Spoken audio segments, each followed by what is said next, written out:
Kita awali dengan informasi pertama, gempa bumi bermagnitudo 6,7 mengguncang Kabupaten Malang, Jawa Timur pada Sabtu sekitar pukul 14 waktu Indonesia Barat. Aduh, ini akibat gempa. Gempa ini tuh.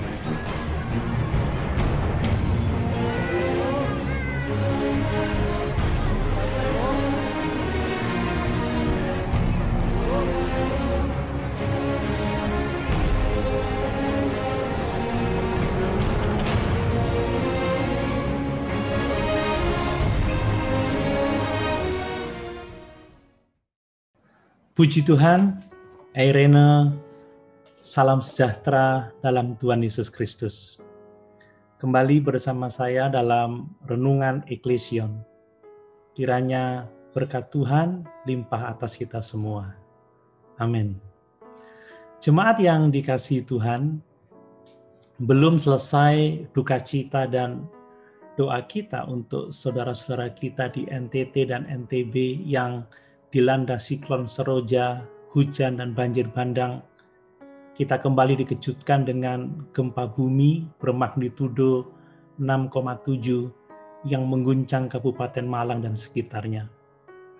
Saya saja yang tinggal di Jember merasakan guncangan yang cukup kuat, sehingga hampir semua yang tinggal di asrama Sekolah Tinggi Alkitab Jember berlarian keluar menuju halaman.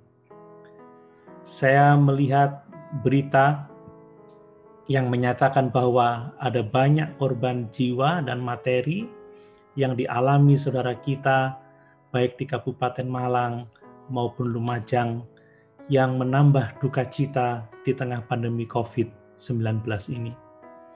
Mari kita berdoa untuk Kabupaten Malang dan sekitarnya, Lumajang dan sekitarnya, dan saudara-saudara kita korban gempa bumi, kiranya Tuhan menolong dan memberkati mereka.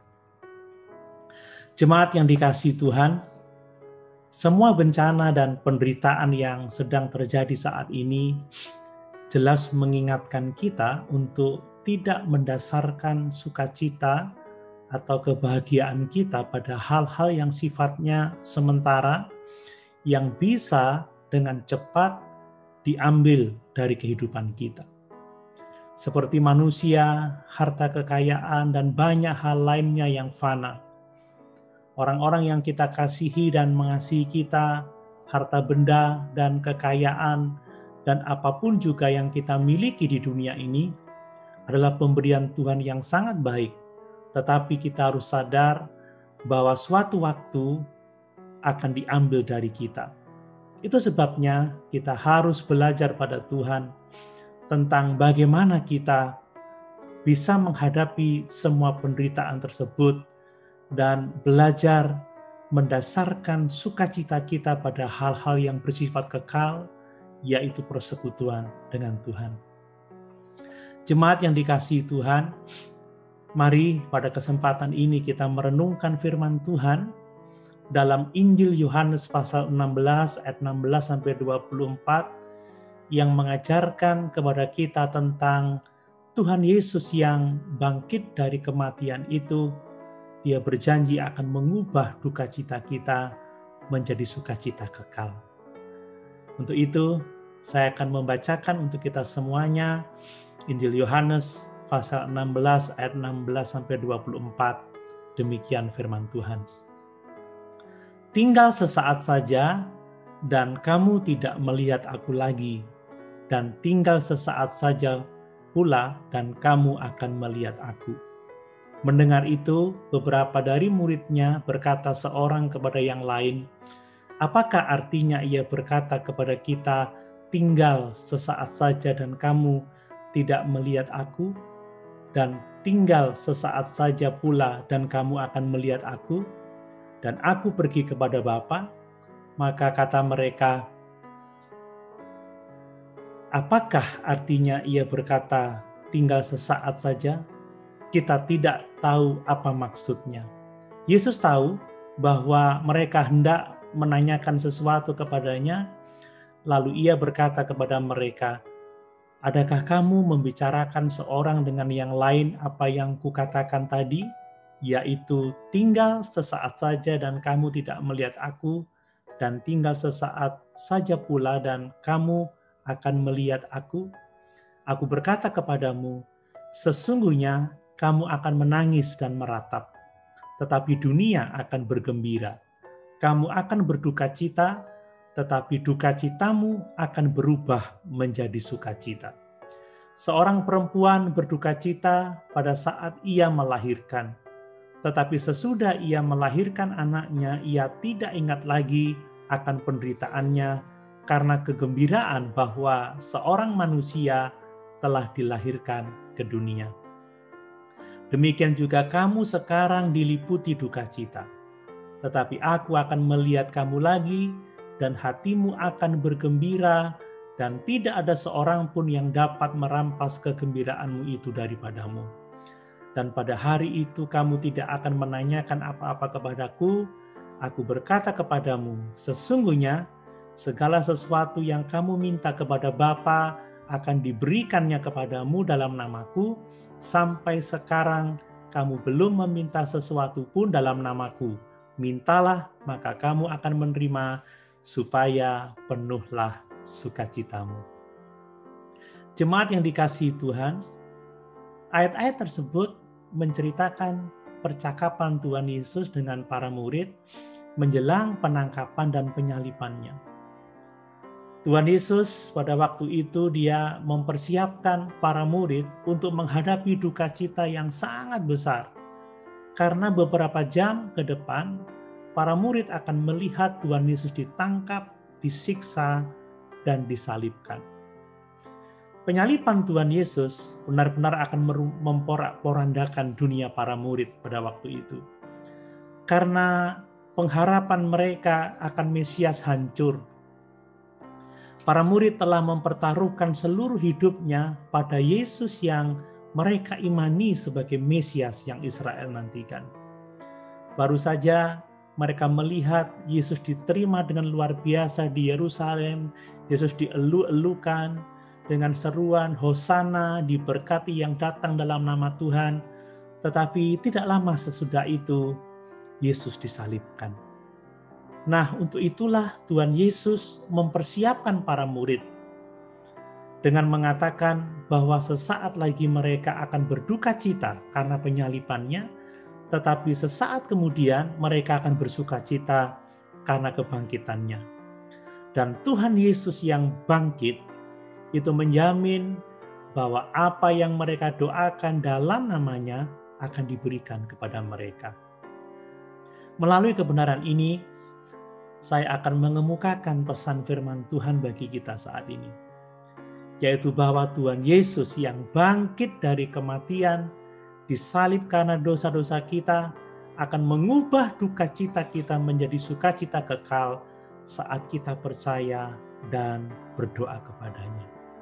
Mari kita memperhatikan pesan Tuhan melalui teks ini, dan untuk saat ini, bagian pertama ini, saya akan mengemukakan satu pesan terlebih dahulu, yaitu bahwa kita akan mengalami duka cita di dunia yang berdosa ini. Jemaat yang dikasihi Tuhan, Tuhan Yesus berkata kepada para murid, sesungguhnya kamu akan menangis dan meratap, tetapi dunia akan bergembira. Kamu akan berduka cita, tetapi duka citamu akan berubah menjadi sukacita. Ayat yang ke-20. Mengapa para murid berduka? Karena kematian Tuhan Yesus tentunya. Demikianlah setiap orang akan berduka cita karena suatu saat akan mengalami kematian orang-orang yang mereka cintai. Tuhan telah menetapkan bahwa kematian sebagai hukuman atas dosa. Meskipun Tuhan Yesus telah menang atas maut, menghancurkan sengat dosa dan kematian, sebagaimana dicatat dalam 1 Korintus pasal 15 ayat 54 sampai 57, tetapi Tuhan Yesus belum mengambil fakta kematian dan rasa sakit emosional yang disebabkan karena kematian. ketika orang-orang yang kita kasihi meninggalkan dunia ini. Jadi kita perlu menyadari bahwa menjadi orang Kristen itu tidak membebaskan kita dari mengalami duka cita yang mendalam. Semakin dalam kita mengasihi atau mencintai, semakin dalam kesedihan kita ketika orang-orang yang kita cintai itu diambil dari kita melalui kematian. Terutama ketika kematian itu datang secara tidak terduga atau tiba-tiba. Tetapi sebagai orang percaya kita perlu tahu bahwa tidak ada yang salah dengan berduka cita. Tidak ada yang tidak rohani dengan merasakan kesedihan pada saat kita kehilangan orang-orang yang kita kasihi. Duka cita kita berbeda dengan duka cita dunia ini karena kita memiliki pengharapan di dalam Kristus. Paulus mencatat dalam 1 Tesalonika pasal 4 ayat yang ke-13 bahwa satu waktu kita akan berjumpa kembali dengan orang-orang yang kita kasihi yang meninggal di dalam Tuhan, di dalam kemuliaan kekal. Namun demikian, selama kita masih hidup di dunia ini, kita masih berduka cita saat kehilangan orang-orang yang kita kasihi.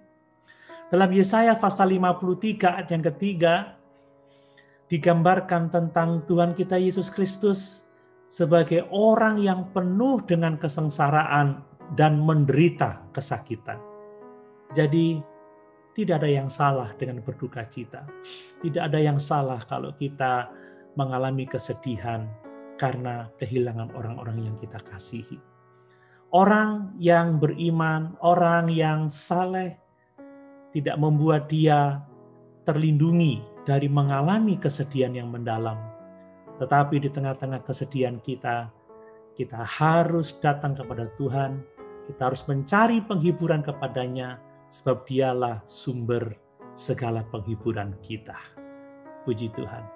Yang berikutnya, kita harus mengetahui bahwa duka cita kita itu mungkin disebabkan oleh banyak faktor yang berbeda. Tentunya ada lebih banyak penyebab duka cita daripada apa yang akan saya sampaikan pada kesempatan ini. Tetapi dalam teks kita ini kita melihat ada beberapa sumber duka cita para murid. Yang pertama adalah bahwa duka cita itu bisa berasal dari kekecewaan ketika ada hal-hal atau ada sesuatu yang tidak berjalan seperti yang kita harapkan. Para murid berduka cita karena apa yang terjadi tidak sesuai dengan apa yang mereka harapkan. Mereka berharap bahwa Tuhan Yesus, Sang Mesias itu akan memulihkan kejayaan Israel. Tetapi kenyataannya mereka melihat bahwa Mesias yang dinantikan itu, Tuhan Yesus, dia ditangkap, dia disiksa, dan disalibkan. Perhatikan apa yang dikatakan Kleopas dan temannya dalam Lukas pasal 24 ayat 21. Sebenarnya kami berharap bahwa ialah yang akan membebaskan bangsa Israel, namun hari ini adalah hari ketiga sejak semuanya itu terjadi. Maksudnya adalah bahwa hari ketiga setelah kematian Tuhan Yesus. Mereka mengharapkan Yesus akan membebaskan bangsa Israel, tetapi mati tersalib. Mereka mengira bahwa Mesias akan datang dan menegakkan pemerintahannya atas Israel, membawa kesejahteraan bagi umat Israel, seperti yang dinubuatkan dalam Perjanjian Lama. Murid-murid telah meninggalkan segalanya untuk mengikuti Yesus dengan harapan bahwa Dia adalah Mesias yang dijanjikan, tetapi kenyataannya bertentangan dengan semua harapan mereka. Yesus dituduh dan ditangkap dan dihukum mati dengan cara yang sangat mengerikan, sekalipun dia tidak kedapatan bersalah. Karena itulah mereka sangat kecewa, mereka sangat menderita, mereka meratap, mereka berduka cita. Nah, dengan cara yang sama, ketika kita berharap, kita berdoa, dan bekerja untuk sesuatu yang kita yakini sebagai kehendak Tuhan, tetapi ternyata tidak terjadi seperti yang kita harapkan, maka kita mengalami duka cita, kita mengalami kekecewaan, kita bersedih karena apa yang kita harapkan tidak terjadi. Itu sebabnya mari kita selalu bersandar pada tuntunan Tuhan. Yang kedua, bahwa kesedihan itu bisa berasal dari kebingungan atau ketidaktahuan atas sesuatu, baik yang dituliskan dalam Alkitab atau karena keadaan yang sedang kita alami. Murid-murid pada waktu itu bingung atas apa yang Yesus katakan kepada mereka. Mereka lebih bingung lagi karena beberapa jam setelah mendengar perkataan Tuhan Yesus, mereka melihat Tuhan Yesus ditangkap, disiksa, dan disalibkan. Bahwa Yesus mati dengan cara yang sangat menyakitkan dan sangat terhina pada waktu itu. Kita membaca bahwa meskipun Tuhan Yesus sudah berulang kali memberitahu mereka bahwa Dia akan pergi ke Yerusalem untuk menderita dan mati, tetapi para murid tidak memahaminya. Mereka tidak dapat membayangkan bahwa seorang Mesias akan menderita dan mati dengan cara yang seperti itu. Mereka tidak bisa membayangkan bahwa Mesias tidak membangun kerajaan atau pemerintahannya. Mereka memahami hanya sebagian dari Alkitab, tetapi tidak semuanya. Demikian pula, seringkali kita juga mudah bingung karena kita tidak memahami keseluruhan ajaran Alkitab tentang sesuatu. Kita memiliki pemahaman tentang hal-hal yang seharusnya terjadi. Dan ketika itu tidak terjadi, maka seringkali kita bingung, kita kecewa, dan kita berduka cita. Itu sebabnya kita perlu untuk benar-benar memahami apa yang diajarkan oleh firman Tuhan secara menyeluruh. Yang ketiga, duka cita kita bisa berasal dari melihat kemenangan dari orang-orang yang jahat. Orang-orang dengan kesesatannya tampaknya menang, mereka bergembira. Sedangkan orang-orang benar mengalami penderitaan. Tuhan Yesus memberitahu para murid bahwa dunia akan bergembira atas kematiannya. Perhatikan bagaimana para pemimpin agama Yahudi yang sombong itu memberi selamat satu sama lain karena akhirnya mereka dapat membunuh Tuhan Yesus, sang pengkhotbah yang luar biasa yang telah mengancam posisi mereka pada waktu itu.